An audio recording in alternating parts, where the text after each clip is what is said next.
Bismillahirrahmanirrahim. Assalamualaikum warahmatullahi wabarakatuh. Terima kasih kepada Kepala PDTK Modern Azhara Ibu Haji Isnaini yang sudah hadir. Terima kasih Dewan Guru PG dan TK Modern Azhara yang telah hadir pada pagi ini. Terima kasih juga untuk bunda-bunda yang telah hadir di sini dalam keadaan sehat walafiat. Amin ya rabbal alamin. Pertama-tama marilah kita panjatkan puja dan puji syukur atas kehadiran Allah Subhanahu wa taala yang mana Beliau telah memberikan hidayahnya dan rahmatnya sehingga kita dapat berkumpul dalam pagi ini di acara penyebaran pemahaman dan pengalaman penerapan budaya positif dalam keadaan sehat walafiat. Amin amin ya rabbal alamin. Kesepakatan pertama, kita mulai dulu dalam bacaan Bismillahirrahmanirrahim dan Al-Fatihah. Bismillahirrahmanirrahim.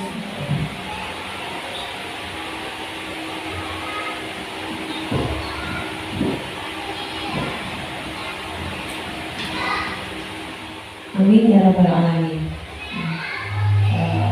Singkat waktu ya Ma. Pertama-tama kita mulai untuk diseminasi ini dengan kita membudayakan budaya positif. Untuk itu kita kesepakatan yang pertama yaitu silakan switch off atau silent HP-nya. Itu kesepakatan kita. Yang kedua, ada pun pertanyaan boleh raise hand setelah materi disampaikan. Nanti yang ketiga ada sesi tanya jawab. Barangkali ada yang mau ke toilet boleh izin. Okay.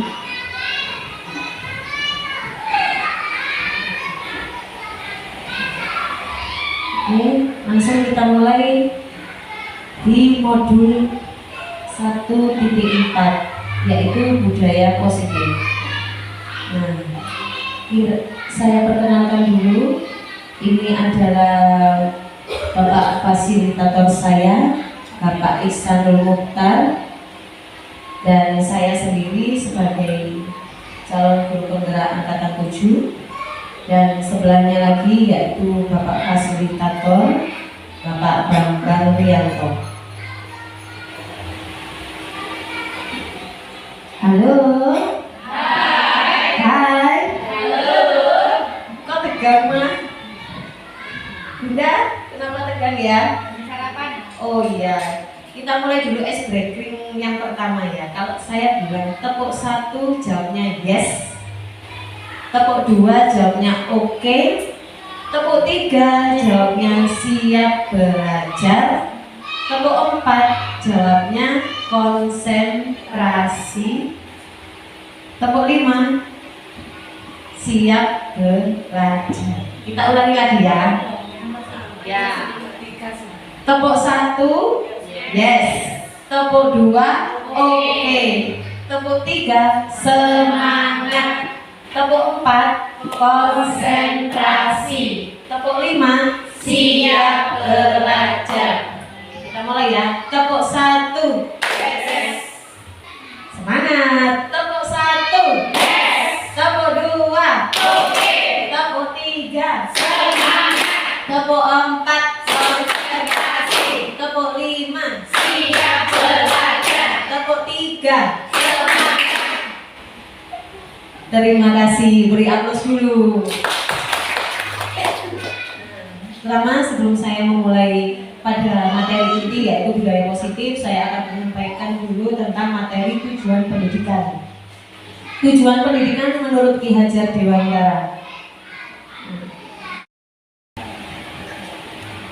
Sebelum memulai ke budaya positif, saya akan memberikan pemahaman mengenai tujuan pendidikan menurut Ki Hajar Dewantara. Tujuan pendidikan menurut Ki Hajar Dewantara yaitu pendidikan bertujuan untuk menuntun segala kodrat anak yang ada pada anak-anak agar anak-anak dapat mencapai keselamatan dan kebahagiaan yang setinggi-tingginya, baik sebagai manusia maupun sebagai anggota masyarakat. Oleh karena itu, pendidik hanya dapat membimbing tumbuh atau hidupnya kekuatan kodrat yang ada kepada anak-anak tapi bukan untuk merubah dasarnya anak, ya. Jadi kekuatan anak itu tumbuh dengan sendirinya. Untuk dasarnya itu murni dari sifat alam anak, dasar anak.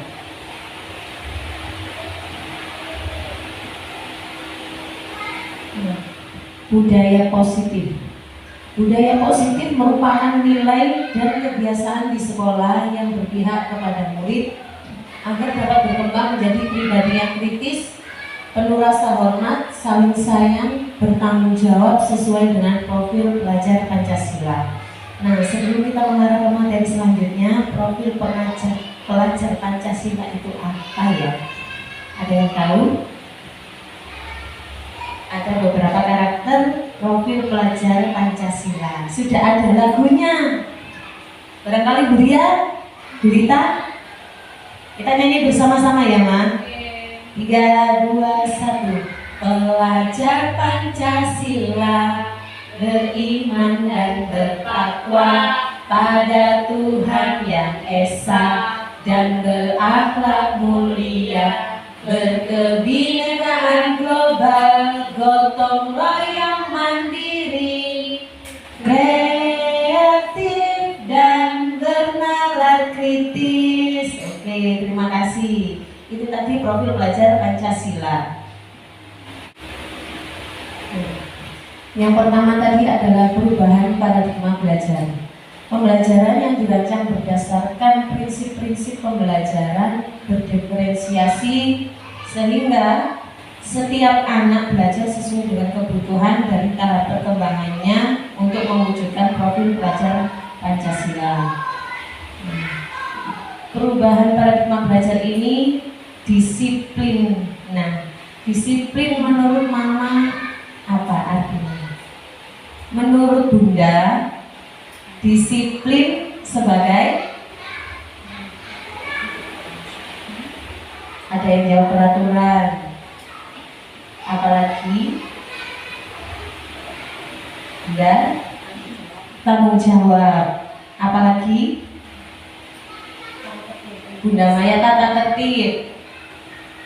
Ada yang menjawab peraturan, ada yang menjawab disiplin itu sebagai tanggung jawab, ada juga disiplin itu sebagai tata tertib. Dalam membangun budaya positif sekolah itu dapat menyediakan lingkungan yang positif, aman, nyaman, agar anak-anak atau murid mampu berpikir, bertindak, dan mencipta dengan merdeka belajar, mandiri, dan bertanggung jawab.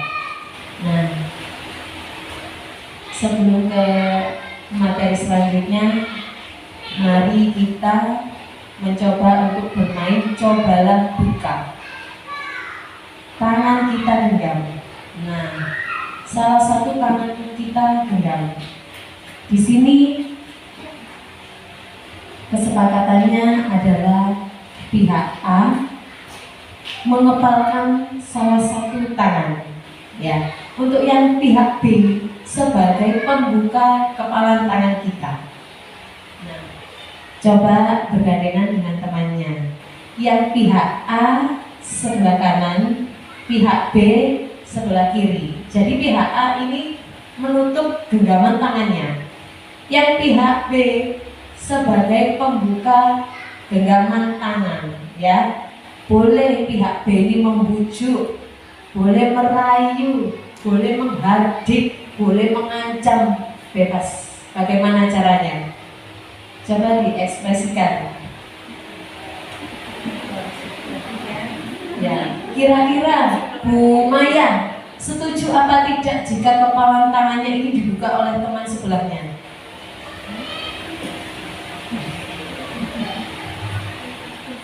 Kenapa alasannya tidak setuju? Oh, ini punya aku katanya. Ini punya aku. Iya, katanya Bu Maya, saya tidak mau membuka genggaman tangan saya karena ini punya aku. Bu Ria? Oh, tidak mau. Meskipun itu temannya katanya tak kasih lato-lato loh. Ya, sekarang memang sedang booming lato-lato. Bagaimanapun caranya temannya ini membujuk, ada yang satu sepakat dan dari dirinya sendiri tidak mau untuk membuka genggaman tangannya. Yang satunya lagi membujuk.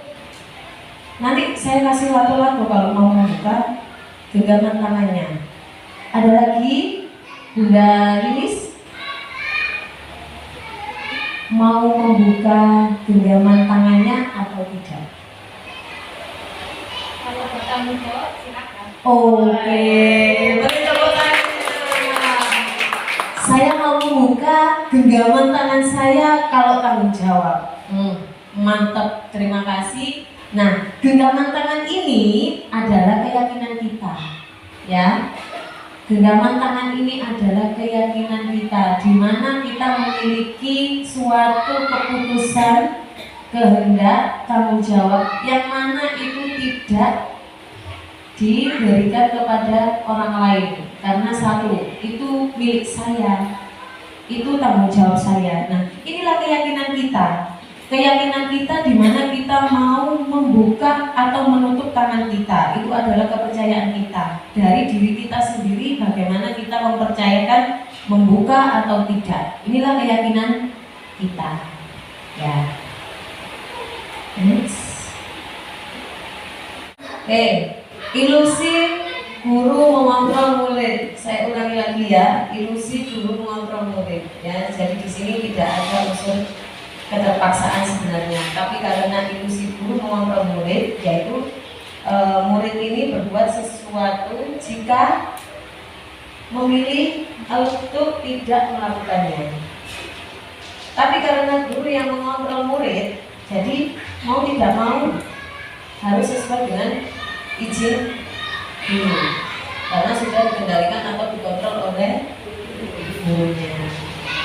Nah, di sini teori kontrol menyatakan bahwa semua perilaku memiliki tujuan, bahkan terhadap perilaku yang tidak disukai, ya. Meskipun itu tadi ilusi guru tentang mengontrol murid, ya.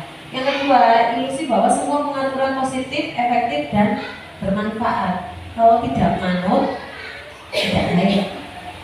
Seperti itu yang biasanya kita lakukan. Ya, baik apa enggak, baik apa tidak, Bunda? Bunda Rita? Ya, ilusi bahwa semua penguatan positif, efektif dan bermanfaat, penguatan positif atau bujukan. Seperti tadi, kita mau membuka genggaman kita atau tidak, kita dibujuk. Ayo dibuka, nanti tak kasih sesuatu, nanti saya beri sesuatu. Mau dibuka enggak?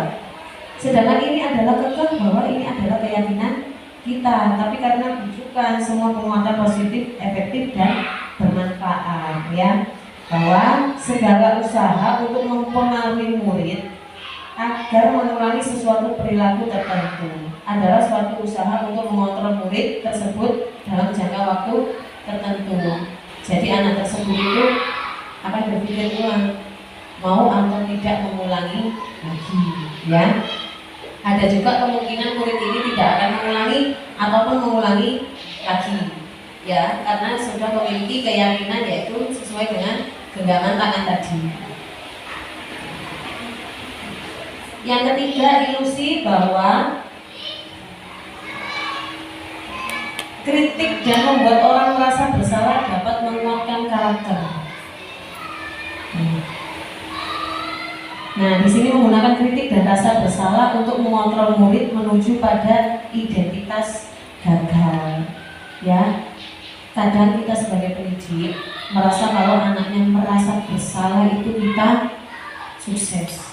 Jadi anaknya merasa gagal, tapi gurunya merasa sukses. Ya, ayo, gitu biasanya. Anak merasa bersalah lalu minder. Nah, bahkan anak tersebut sampai menangis, merasa gagal. Ya Allah, guruku. Nah, guru lega. Nah, itu tadi yang namanya ilusi bahwa kritik akan membuat orang merasa bersalah dan dapat menguatkan karakter. Justru itu adalah pada identitas gagal. Ya, jadi kita belajar merasa buruk tentang diri mereka. Kalau misalnya anak dibuat dengan rasa seperti itu, kita juga sedih. Nggak belajar Kak, nggak bisa loh. Anak merasa nggak bisa, akhirnya belajar dengan rasa terpaksa. Ya. Nah, identifikasinya mereka sedang melakukan perilaku ini dilakukan. Nah, yang penting aku nanti nggak dikira gagal, tidak dikira nanti aku itu tidak bisa. Tapi sudah karena masuk judge, merasa dianya gagal, tapi dia dilakukan. Yang penting yang dewasa ini sebagai guru, baik orang tua, benar, ya. Nah, mulai kita berpikir lagi kalau hal tersebut kita perbaiki. Okay? Nah, kita kadang bilangnya halus, ketemil-ketemil, tapi membunuh karakter anak atau menjadikan anak itu tadi minder atau merasa terpuruk. Ayo, kerjakan, ayo, nanti kalau nggak dikerjakan, nah banyak bergeming, ya. Ayo nak, nanti kalau nggak belajar, lama berburu, halus, tapi mengancam. Nah, siapakah di sini yang seperti itu? Alhamdulillah. Nah, dari pemahaman ini mari kita memperbaiki diri, kita saling belajar, saling kolaborasi, menguatkan karakter anak, ya. Yang keempat, bahwa ilusi bahwa orang dewasa memiliki hak untuk memaksa. Tuh, lebih diperdalam lagi bahwa orang dewasa itu berhak untuk memaksa. Anak kecil, orang dewasa berhak. Ya, anak kecil, manut. Orang dewasa berhak, berkuasa. Ya. Tepuk tangan untuk Bunda Lilis. Nah, bahwasanya kalau kecil pasti manut, dewasa berkuasa. Pas, dewasa berkuasa memaksa. Ya. Banyak yang orang dewasa itu percaya kalau mereka memiliki tanggung jawab, sudah berpengalaman. Ya. Orang dewasa sudah berpengalaman. Anak-anak mengikuti apa kata orang dewasa sampai hal tersebut terjadi pemaksaan, ya. Nah, membuat murid tersebut itu menjadi yang dilakukan bisa diterima oleh anak, oleh murid bisa diterima. Namun karena unsur keterpaksaan tadi dalam jangka waktu yang panjang akan menimbulkan rasa yang tidak enak, bahkan menimbulkan rasa permusuhan ataupun dendam. Jangan sampai itu nanti diturunkan ke anaknya. Dulu mamaku seperti itu ya. Dulu bu guru begitu. Nah, dari sini kita belajar memulai untuk memperbaiki, saling kerjasama, saling kolaborasi, ya, untuk mewujudkan anak-anak yang sesuai dengan karakter profil pelajar Pancasila, ya. Jadi di sini masih ada nggak yang mau memaksa? Saya tidak, tapi kayaknya ada yang menjawab berusaha tidak tapi susah. Nggak apa-apa. Nah, seperti itu tadi yang dikatakan Bu Ria, berusaha tidak tapi susah. Nah, bisa dilihat lagi di sini. Nah, di sini ada motivasi perilaku manusia, di mana ada 3, yaitu hukuman, penghargaan, dan restitusi. Ya. Nah, di sini ada dari faktor motivasi ekstrinsik, faktor dari pengaruh luar. Di mana jika saya, nah, motivasi perilaku manusia, teori motivasi, hukuman, penghargaan, dan restitusi. Di sini untuk menghindari ketidaknyamanan atau hukuman. Nah, maka apa yang terjadi sih jika saya tidak melakukannya. Nah, yang kedua, untuk mendapatkan ketidakseimbangan dari orang lain. Nah, apa yang saya dapatkan jika saya tidak melakukannya? Nah, ini adalah dari faktor ekstrinsik, faktor luar, pengaruh luar. Faktor intrinsiknya sendiri yaitu untuk menghargai diri sendiri. Saya akan menjadi orang seperti apa jika saya melakukannya, ya.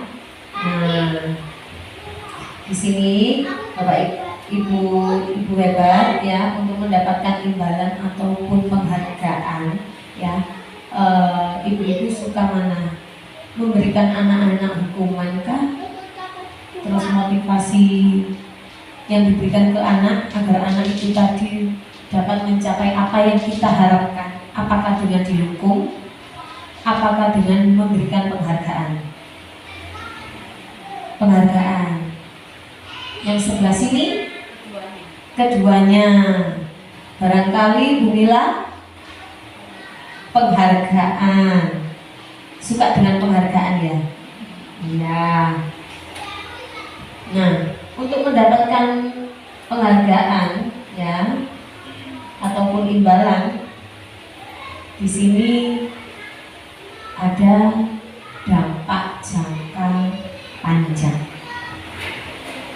Nah, yang tadi menginginkan bahwa penghargaan itu penting, bahwasanya penghargaan itu memiliki jangka panjang yang kurang positif, ya. Jadi anak tersebut akan menginginkan sesuatu dan akan melakukan. Nah, jika maka saya akan.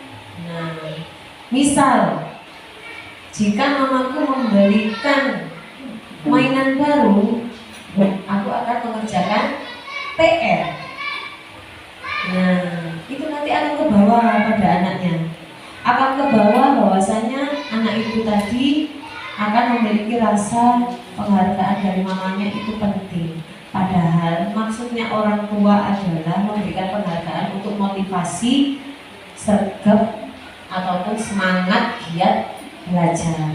Padahal memberikan penghargaan itu sendiri berdampak jangka panjang yang kurang positif. Nah, ayo dimulai dari sekarang.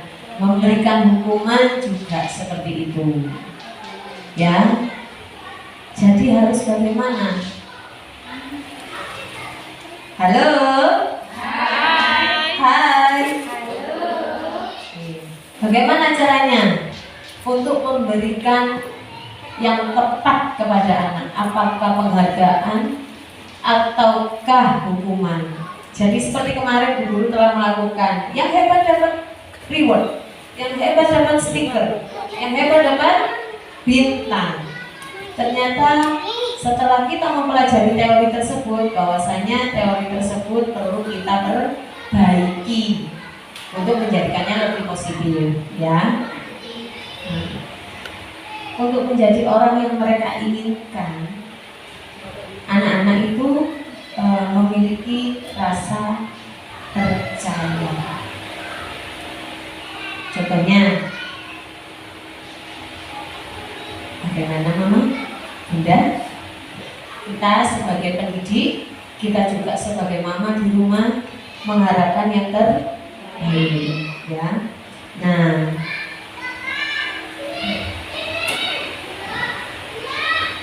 saya beri contoh. Nah, konsep disiplin dengan identitas gagal. Nah, ini hukuman dan penghargaan, di mana hukuman dan penghargaan ini sangat erat sekali. Hukuman dapat menyakitkan, tapi juga tidak efektif, ya.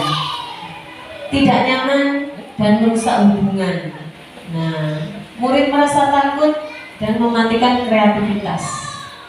Murid menyembunyikan kesalahan. Berarti anak ini belajar berbohong. Nah, menghukum dengan sistem ranking. Ya, kalau nggak hebat nanti nggak dapat ranking. kita menonjolkan aspek kognitif, tidak mengedepankan aspek afektif. Bahwasanya keterampilan anak itu sangat kita harus asah ya, karena keterampilan anak itu akan membuat semuanya itu menjadi lebih baik ya. Kalau kita terlalu condong ke aspek kognitif, anak itu tadi akan mengejar suatu target ya. Sama halnya kita itu apa? Teacher center atau pembelajaran yang berpusat kepada guru. Harusnya student center, pembelajaran yang berpusat kepada murid, di mana semua keinginan dan minat anak itu tercapai, terpenuhi. Ya, sama halnya kita di rumah. Di rumah anak waktunya bermain, tapi kita menginginkan anak kita itu belajar. Sinau. Kalau mainan aja nanti lah. Ayo belajar.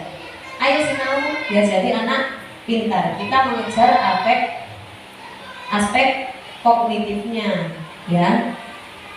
Murid menjadi rendah diri, merampas hak ya, menghargai dirinya sendiri. Nah, ini tadi adalah konsep disiplin dengan identitas gagal. Nah, sekarang konsep disiplin dengan identitas sukses, konsekuensi restitusi ya. Konsekuensinya adalah penguatan jangka pendek. Restitusinya murid bertanggung jawab. Nah, konsekuensinya perlu pemantauan berkelanjutan. Restitusinya fokus pada pemecahan masalah jangka panjang. Konsekuensinya stimulus atau respon. Restitusinya adalah murid menghormati dirinya sendiri dan orang lain. Konsekuensinya kehilangan waktu, merenung dari kesalahan.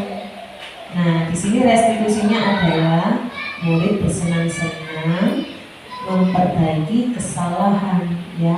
Restitusi sendiri itu adalah jembatan antara komunikasi dan solusi. Jadi di mana anak memiliki masalah, di situ restitusi terlibat sebagai penengah ya. Penengah dalam arti pemecahan masalah. Dikembalikan lagi masalah itu tadi ke anak untuk dapat memecahkan masalahnya sendiri. Kita menuntut, tapi anak dapat memecahkan masalahnya sendiri. Ya, berpikir kritis. Nah, bernalar kritis sesuai profil pelajar Pancasila. Oke. Adapun anak yang memiliki rasa mamaku nanti kalau misalnya aku menumpahkan air marah. Jadi lebih baik sebelum mamaku datang, airnya saya bersihkan dulu. Nah, seperti itu.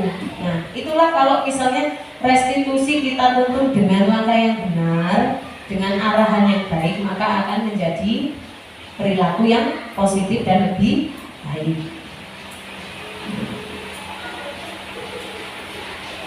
Nah, saya besarkan ini.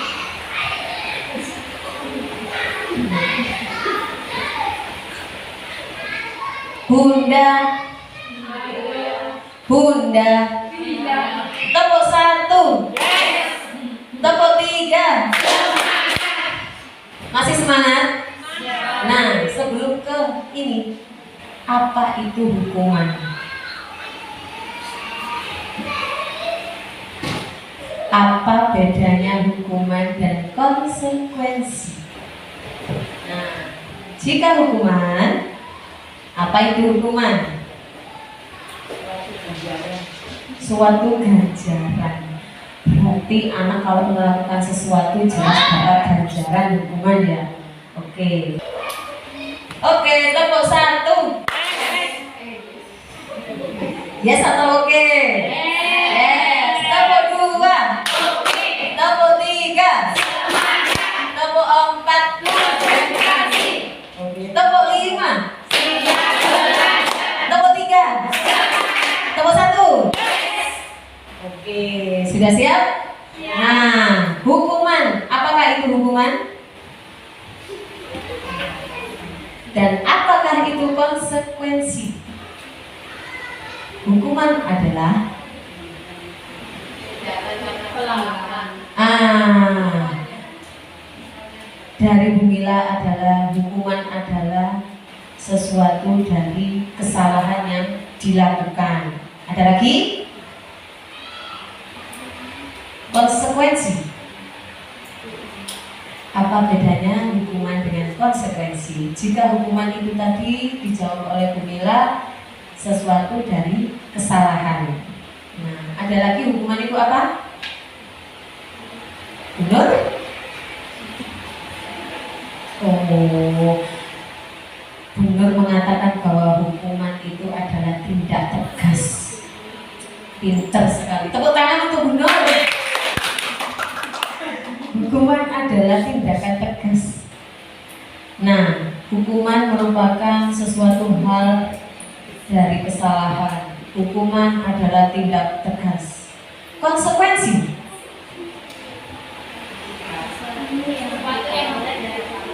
Nah, konsekuensi sesuatu yang diperoleh dari perbuatan itu tadi. Terima kasih Bunda Pela. Tepuk tangan kanan. Nah, itu tadi perbedaan antara hukuman dengan motivasi. Jika hukuman dilakukan oleh anak tersebut terjadi seketika itu. Nah, konsekuensi sudah dibuat dan disepakati. Nah, misal anak datang terlambat, seketika lalu disuruh bu guru, ayo jalan dulu ke sana, tunggu dulu di sini. Nanti kalau sudah bermasuk, anak-anak boleh masuk, yang terlambat boleh masuk. Ditanya dulu, kenapa kok terlambat? Nah, jadi hukuman itu hari itu juga dibuat. Kalau konsekuensi, anak datang terlambat, lari 10 putaran, karena sudah menjadi konsekuensi dan tertulis, ya, mau tidak mau harus dilakukan. Tidak mengerjakan pekerjaan rumah, catat kembali sebanyak 3 lembar. Nah, itu merupakan konsekuensi. Nah, di sini ada tabel.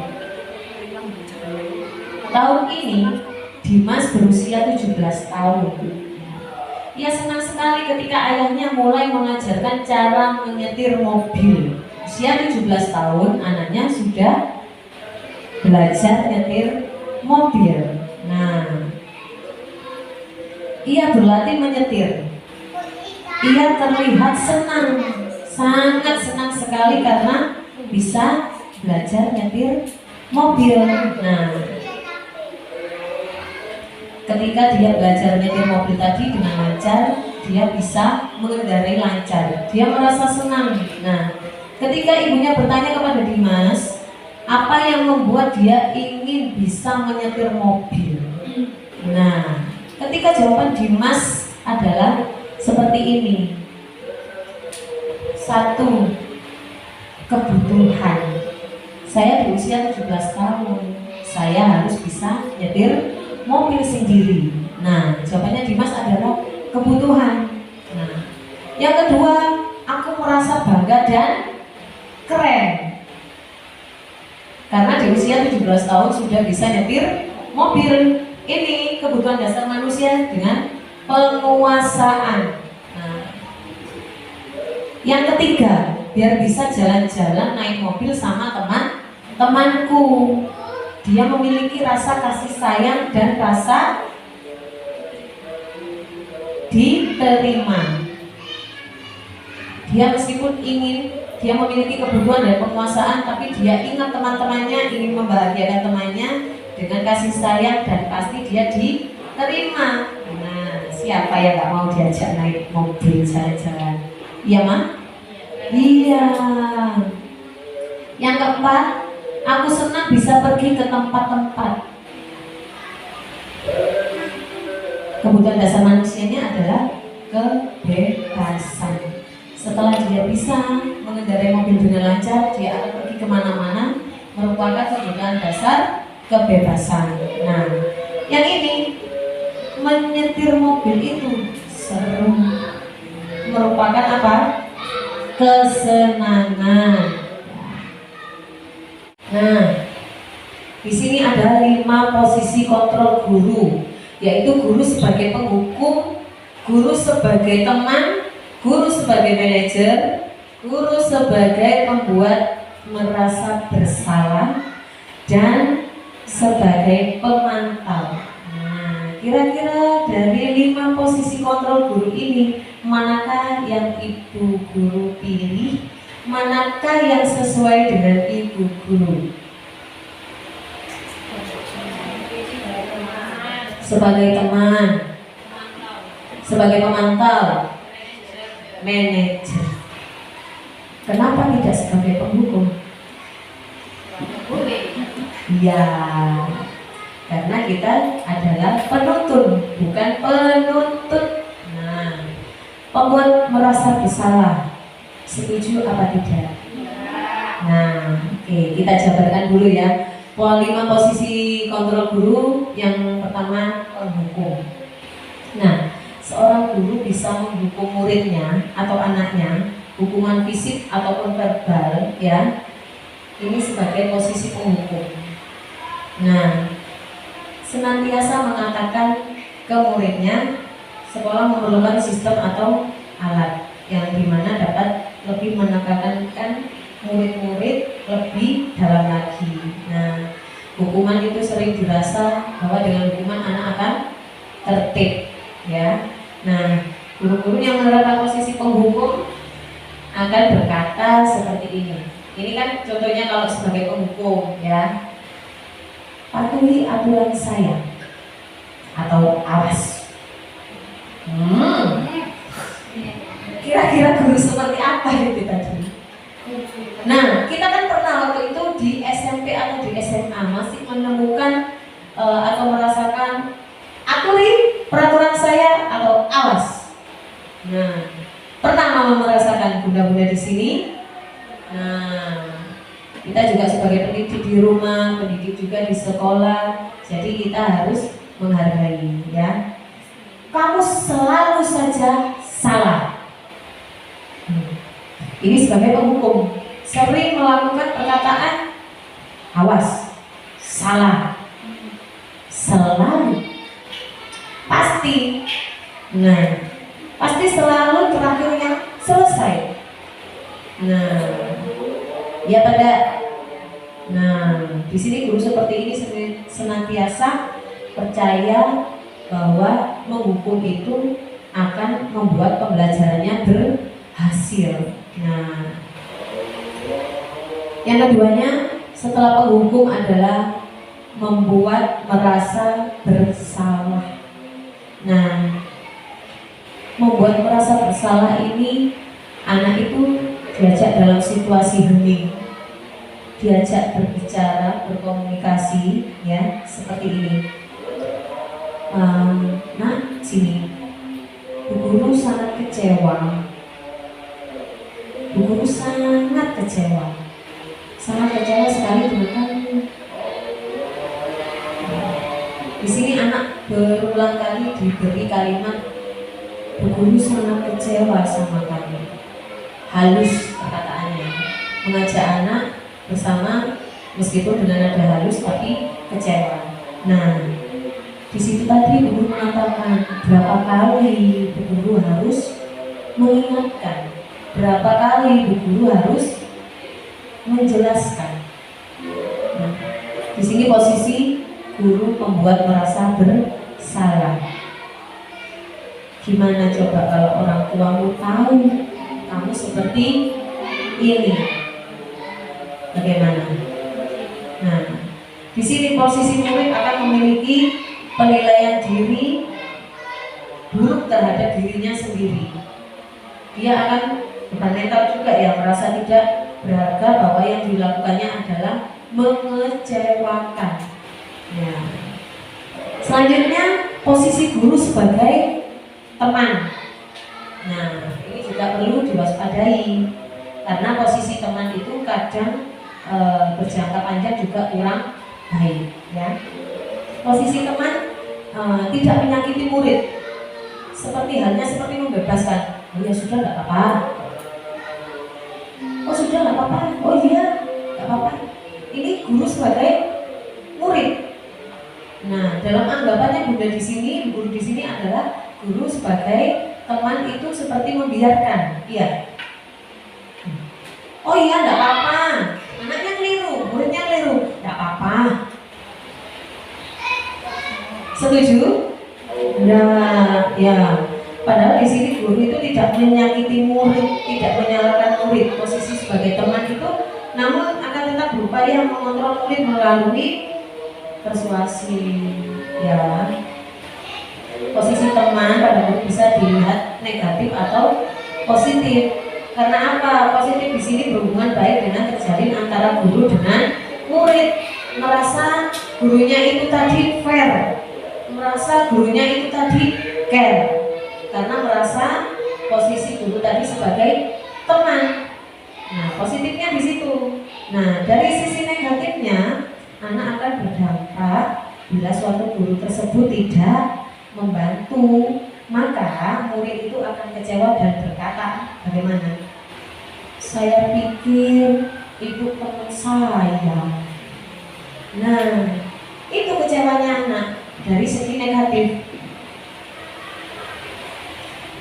Buria, pikir saya tadi Buria belain saya. Ternyata, nah di situ saya tunggu-tunggu, Buria tadi tidak datang. Saya habis dimarahi atau diberitahu atau diingatkan. Nah, tapi ketika itu Buria sedang tidak berpihak. Nah, di situ negatifnya murid akan merasa kecewa. Di sisi samping dari nilai positifnya, anak akan merasa bahwa dia care sama gurunya. Di sisi samping negatifnya karena terlalu menjadi merasa teman akan kecewa juga. Nah, kadang itu gurunya tidak terasa ya kalau menjadi teman agar anaknya muridnya lebih baik. Ayolah bantu bu guru, jadi anak yang pintar ya. Ayo kerjakan. Nah, itu akan menjadi guru yang memang dinantikan karena fair dengan muridnya, fair dengan anak-anaknya. Ayo kerjakan ya, yang pintar ya, yang hebat ya. Seperti halnya di rumah. Ayo tala, mam. Ayo kita kerjain PR-nya. Tapi kadang-kadang ketika kita di luar kontrol, anak akan merasa kecewa. Biasanya bunda nggak seperti ini, biasanya mama loh nggak seperti ini. Ya. Jadi hal yang mungkin timbul ini adalah murid hanya akan bertindak untuk guru tertentu. Kalau nggak sama Buria nggak enak, gitu ya. Dan tidak untuk guru lainnya. Jadi anak memiliki anggapan sendiri, ya. Dan yang terakhir, murid tersebut akan tergantung kepada guru itu tadi. Nah, yang sekarang sebagai pemantau. Nah, gambarnya sudah tampak kalau pemantau seperti ini.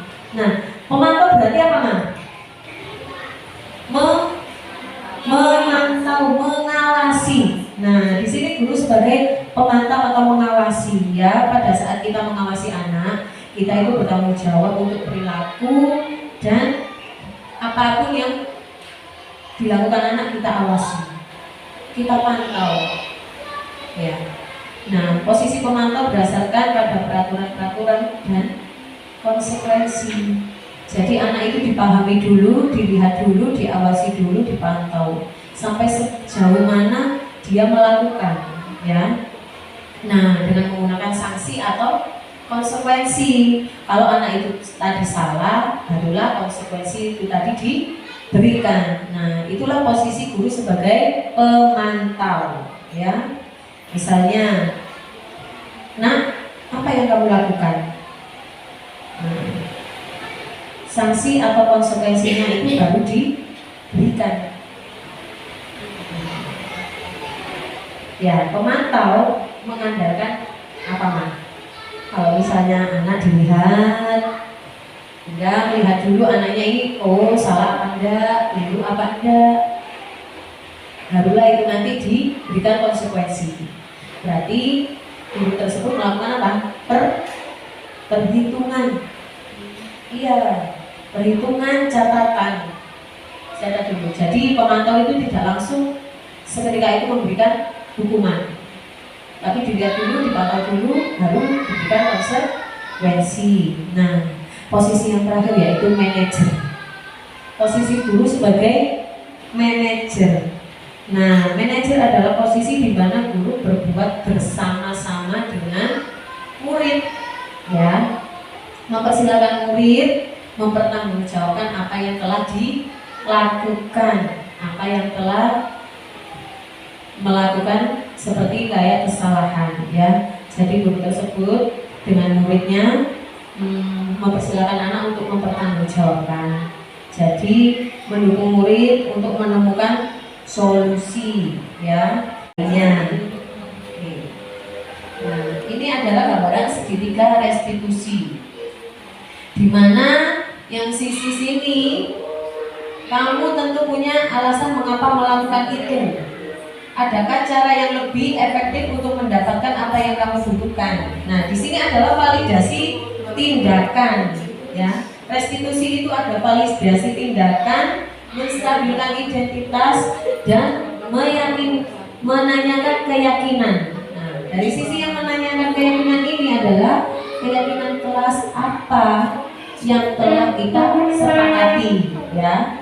Jadi kemarin anak-anak sempat belajar keyakinan kelas, ya. Keyakinan kelas yang dibuat anak-anak ini, anak-anak menuliskan dan menempelkan di lembar kertas yang sudah disediakan.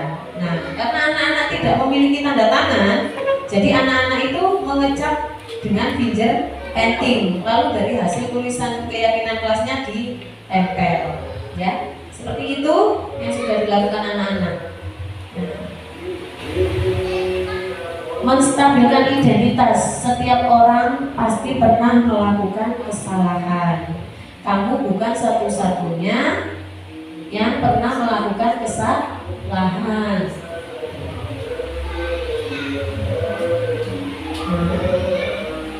Ya, jadi tahapan. Nah, seperti keyakinan kelas yang sudah dibuat itu sedikit kalimatnya, singkat kata-katanya, tapi disepakati bersama dan dilakukan anak-anak secara bersama. Misalnya, tidak terlambat datang. Kita ubah ke budaya positif, datang tepat waktu. Buang sampah pada tempatnya. Nah, kita ubah menjadi kalimat positif, jaga kebersihan. Nah, tidak bertengkar, tidak berantem, tidak berebut mainan. Kita ubah kalimat positifnya, saling sayang. Nah, berburu-buru atau lari-larian, karena ini nomor 1 cuci tangan, ini nomor 1 masuk kelas duluan. Nah, kita budayakan disiplin dengan kalimat positif, antri, mau antri. Nah, berisik di dalam kelas. Nah, apa kalimat positifnya? Tertib. Nah, lagi.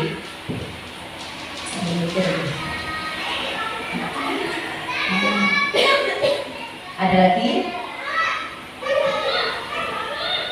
Mainannya berserakan. Tidak merapikan mainan setelah bermain.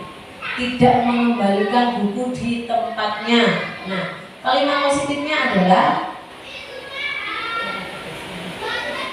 merapikan, merapikan kembali, menata lagi, ya. Kita ubah budaya positif tadi dengan kalimat, karena kita tidak boleh menggunakan dan harus kita minimize, ya, kalimat jangan, dilarang, tidak, ya. Karena 3 kalimat itu jangan, dilarang, tidak ya, anak akan ngejol. Tapi kita mengubah dengan mindset kalimat yang positif, yaitu jaga kebersihan, saling sayang, ya, hati-hati, jangan minum es, jangan hujan-hujan. Nah, kita ubah kalimat yang positif menjadi jaga kesehatan, ya. Sudah? Nomor 2. Alhamdulillah. Ya, selesai sudah materi yang saya sampaikan, menginjak ke acara selanjutnya yaitu sesi tanya jawab. Barangkali ada mama yang bertanya, bunda-bunda yang bertanya. Untuk para guru yang zaman dulu itu lebih ke sisi guru dengan pemberi hukuman dan guru yang merasa bersalah. Nah, sedangkan untuk saat ini, untuk tipe guru yang seperti itu yang belum pensiun itu masih ada. Sedangkan guru-guru muda mungkin sudah melakukan, maksudnya metode yang sekarang ini yang student center. Nah, di situ pasti ada ketimpangan antara guru lama dengan guru baru. Dan pasti maksudnya sebagai murid kan akhirnya jadi bingung atau gimana gitu, pilih-pilih. Dan masih menyebut kalau guru yang lama itu dari guru killer, guru ditakuti. Dari situ apakah ada dampak psikologis bagi murid dengan ketimpangan dua guru yang berbeda seperti itu? Nah, terus yang kedua itu kalau misalnya guru menjadi teman atau misalnya yang sekarang ini sebagai student center. Kalau menurut saya jika tidak ada sedikit hukuman atau kedisiplinan, itu anak akan cenderung bebas. Kalau bedanya dengan murid-murid zaman dulu dengan murid-murid zaman sekarang, kalau dari pengamatan saya, tingkat kehormatan dan tingkat kedisiplinannya itu berbeda. Dulu mungkin istilahnya tunduk-tunduk, tapi attitude lebih bagus daripada attitude murid-murid zaman sekarang yang cenderung bebas. Entah itu karena metode pembelajaran yang maksudnya tidak ada ranking, guru lebih fleksibel, tidak memberi hukuman, punishment atau merasa bersalah seperti itu, jadi agak sedikit longgar, istilahnya seperti itu. Nah, menurut Bu Mina dengan seperti itu bagaimana? Kalau menurut saya sih ada sisi baik dan sisi buruknya. Kalau attitude zaman dulu dengan sekarang itu kenapa berbeda? Maksudnya dengan keadaannya sekarang itu.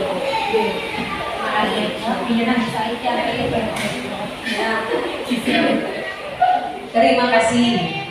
Nah, pertanyaan yang sangat luar biasa sekali. Perbedaan pendidik. Halo. Hai. Masih semangat? Separuh. Kelompok 1. Yes. Kelompok 3. Semangat. Oke, semangat ya. Nah, saya akan menjawab pertanyaan dari Bu Mila. Bahwasanya pendidik zaman dulu dengan zaman sekarang itu berbeda. Pendidik zaman dulu lebih mengarah ke arah hukuman atau killer, ya. Sedangkan pendidik yang zaman sekarang itu lebih ke arah ke teman, ya, seperti itu.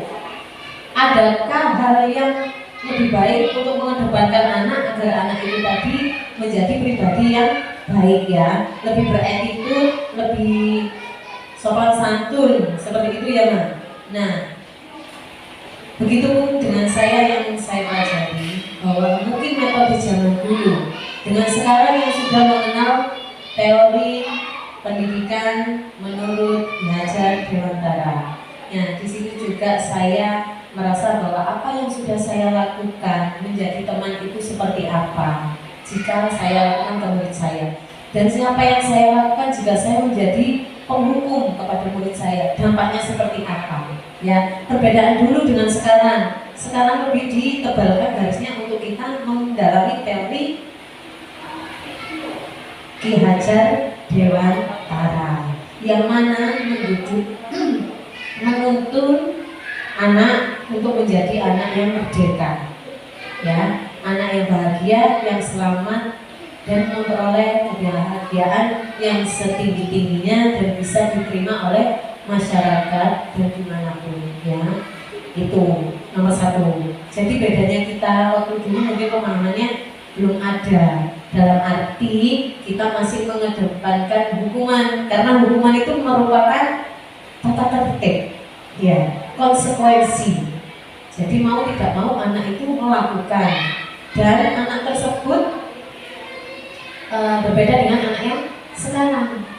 Nah, untuk penguatan karakternya juga kita sebagai penghukum, kita akan menghukum anak tersebut, tetapi tidak ke arah yang lebih killer seperti dulu zaman dulu, ya. Kita lebih mengedepankan ke arah budaya positif, lebih menekankan ke anak, menuntun, bukan menekankan, ya, menuntun ke arah disiplin positif dengan kalimat jangan ataupun hukuman kita alihkan ke kalimat positif, ya. Itu nanti dibentuk dengan kesepakatan yang bersama. Dengan keyakinan yang sudah disepakati, maka terbentuklah keyakinan kelas, ya. Insya Allah anak-anak nanti akan mengikuti perubahan zaman dengan perubahan yang zaman dulu dengan yang sekarang, ya. Untuk karakter anak, kenapa zaman dulu dengan zaman sekarang berbeda, ya. Sekarang itu adalah era global, generasi Gen Z, ya. Kalau yang zaman dulu adalah tidak sebegitu ke digital. Sekarang setiap apapun pasti dengan digital. Anak akan lebih berpikir kritis mengenai digital, dan IT anak juga lebih modern, ya, lebih masa kini. Untuk pembentukan karakter anak yang tersebut itu kita bangun bersama-sama. Pengarahan yang kita buat, kesepakatan, konsekuensinya juga, ya, dengan mengedepankan tidak mengarah tapi untuk mendukung. Oke. Antara dulu pendidik yang zaman dulu dengan yang sekarang, itulah tolak ukur kita sekarang. Kita sekarang lebih ke arah manajer, ya.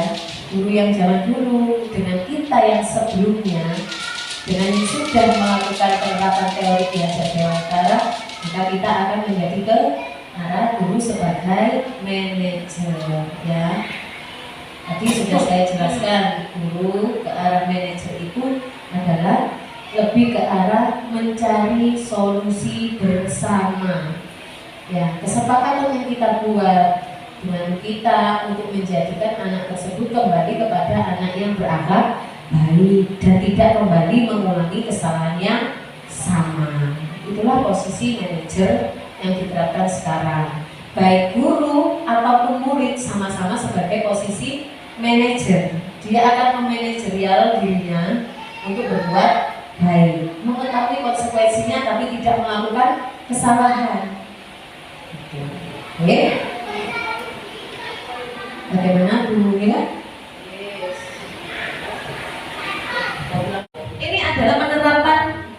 Ini adalah penerapan segitiga restitusi yang sudah saya lakukan, observasi kepada anak. Nah, sebelum kejadian ini kita melakukan kegiatan ice breaking kokom. Penasaran ya? Apa itu ice breaking kokom? Nah, sebelum pembelajaran kita memberikan semangat apresiasi kepada anak biar anak itu tadi belajar lebih giat, lebih semangat. Ice breaking kokom sendiri artinya konsentrasi dan kompak, ya.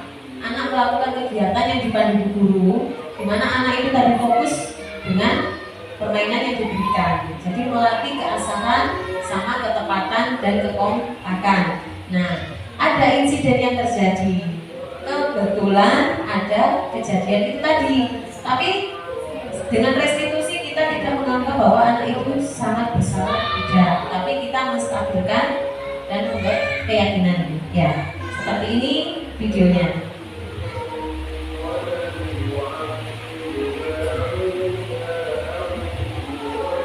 Nah, ciri-ciri restitusi tadi yaitu bukan menebus kesalahan kesalahan, tapi belajar dari kesalahan. Yang kedua, memperbaiki hubungan. Yang ketiga, tawaran, bukan paksaan. Yang keempat, untuk melihat ke dalam diri. Dia akan melakukan atau mengulangi hal yang sama atau tidak. Nah, yang selanjutnya tindakan fokus pada karakter. Dari hal tersebut dia akan memperbaiki dirinya untuk tidak mengulangi dan belajar dari kesalahan. Dia menguatkan karakternya, menguatkan dan fokus pada solusi. Ini kejadiannya itu Mas Alan dan Mbak Nauren tidak sengaja. Nauren tidak sengaja menyenggol Mas Alan sehingga terjadi menginjak kaki. Nah, di sini kita sebagai guru menstabilkan permasalahannya, identitas.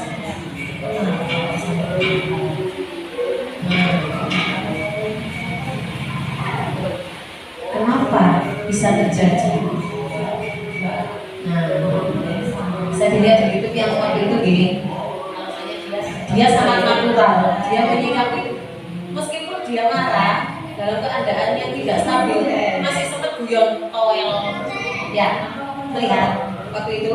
Nah, anak-anak kalau melakukan kesalahan pasti nantinya akan kembali lagi berteman. Keyakinan kelas yang kita buat, kesepakatan itu tadi nanti kita praktekkan biar menjadi budaya yang positif. Jika terlaksana budaya positif yang baik, maka kelas kita, sekolah kita, dan murid kita akan menjadi murid yang berhasil sesuai dengan tujuan kita, sesuai juga dengan profil pengantar belajar Pancasila. Ya, alhamdulillah sudah di penghujung atau penutup acara. Nah, saya beri pantun lagi ya untuk penutup acaranya ini. Jawabnya? Cakep. Masih semangat? Semangat. Oke, tepuk 1, tepuk 5, tepuk 3, tepuk 1, tepuk 2, tepuk 5, tepuk 3. Ya, semangat. Beri tepuk tangan dulu biar lebih semangat. Ya, di penghujung acara saya beri pantun penutupan. Ya. Siang hari makan bomboloni. Makan bersama bareng Bu Asih. Cukup sekian untuk hari ini. Saya ucapkan banyak terima kasih. Assalamualaikum warahmatullahi wabarakatuh. Salam semangat, salam bahagia, sukses selalu. Yes, yes. Saudara Nabi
bagaimana? Tidak berebut mainan, iya, hebat semuanya. Nah, keyakinan kelas yang sudah kita sepakati, kita buat nanti ditempel di sini.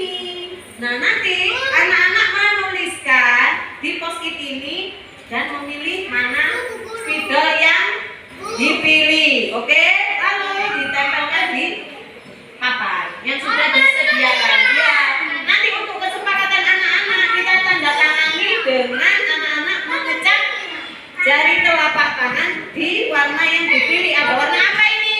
Oranye. Ini biru.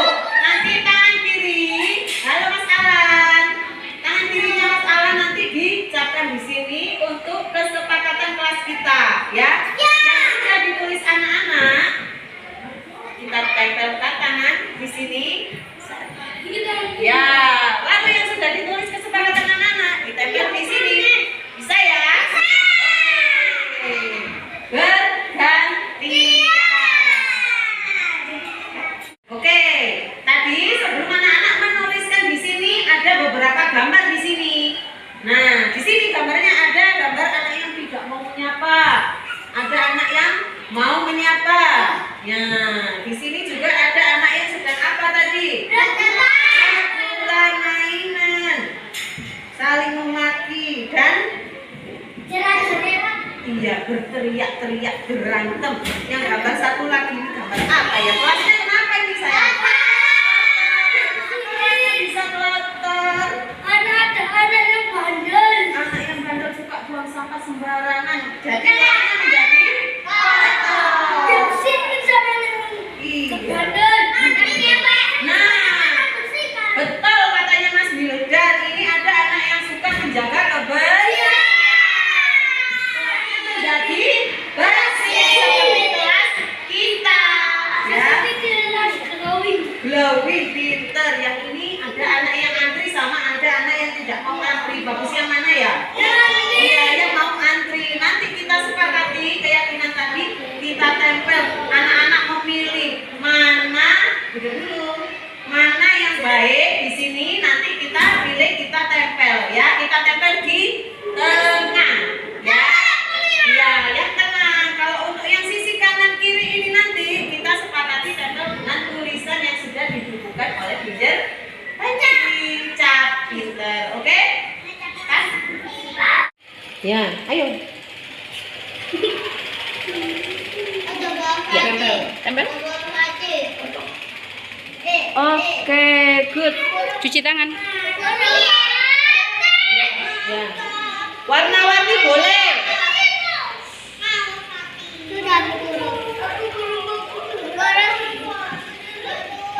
Ya.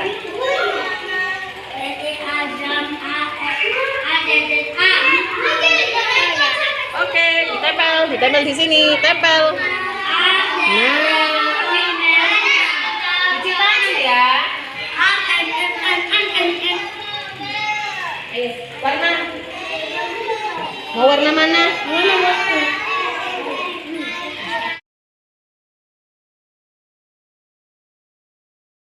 Mas Ahmad. Apa? Ya, Mas Ahmad tadi habis mainan apa? Oh, mainan balok. Nah, tadi Bu Guru lihat Mas Ahmad setelah mainan balok ditinggal mainan di luar ya. Nah, apa yang terlupakan tadi? Tak bereskan mainan. Nah, tidak membereskan mainan. Kira-kira keyakinan kelas kita apa yang disepakati tadi sebelum-sebelumnya?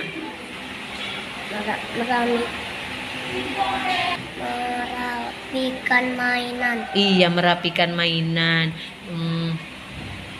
Kira-kira keyakinan itu tadi dilanggar, diulangi lagi apa enggak Mas Mat? Enggak ya. Berarti keyakinan kelas yang kita buat, yang sudah kita sepakati, kita jalankan bersama-sama ya. Nah, berarti nanti Mas Ahmad setelah memakai mainan balok, diapakan? Diapakan setelah kita main, Mas? Dibereskan. Dikembalikan lagi ke tempatnya, ya. Oke, terima kasih Mas Ahmad. Sama-sama. Terus, yeay. Pimpinan kelas, kita bisa, kita hebat, pasti bisa. Yeay!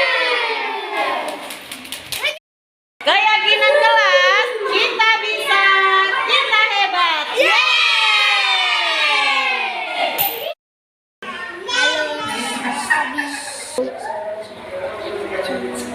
Aku senang keyakinan kelasku. Aku bisa bangun pagi. Aku bangun tepat waktu. Aku mandiri, bisa berdiri. Menghormati. Karena saling menghormati.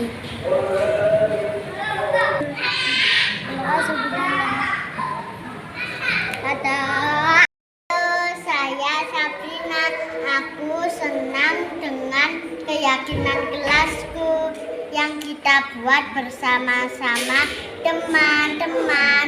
Kelasku bersih, rapi, dan aku dan teman-temanku saling menolong dan saling sayang. Terima kasih. Terima kasih. Assalamualaikum warahmatullahi wabarakatuh. Saya Bulita, rekan kerja dari Bu Mirna, calon guru penggerak angkatan 7. Saya senang sekali dengan diseminasi atau penyebaran pemahaman budaya positif di sekolah yang mana materi disampaikan dengan baik, memberikan pemahaman kepada saya mengenai budaya positif yang diterapkan di sekolah. Terima kasih. Wassalamualaikum warahmatullahi wabarakatuh. Assalamualaikum warahmatullahi wabarakatuh. Saya Bu Haja Isnaini, Kepala Sekolah dari Bu Mirna Sugiyarti, calon guru penggerak angkatan 7. Saya senang sekali dengan diseminasi penyebaran pemahaman budaya positif di sekolah. Materi disampaikan dengan maksud dan tujuan yang jelas, memberikan pemahaman kepada saya dan rekan guru lainnya mengenai budaya positif yang diterapkan di sekolah. Semoga bisa diterapkan dan menjadi budaya positif di lembaga. Semangat dan sukses selalu untuk kita semua. Terima kasih. Wassalamualaikum warahmatullahi wabarakatuh.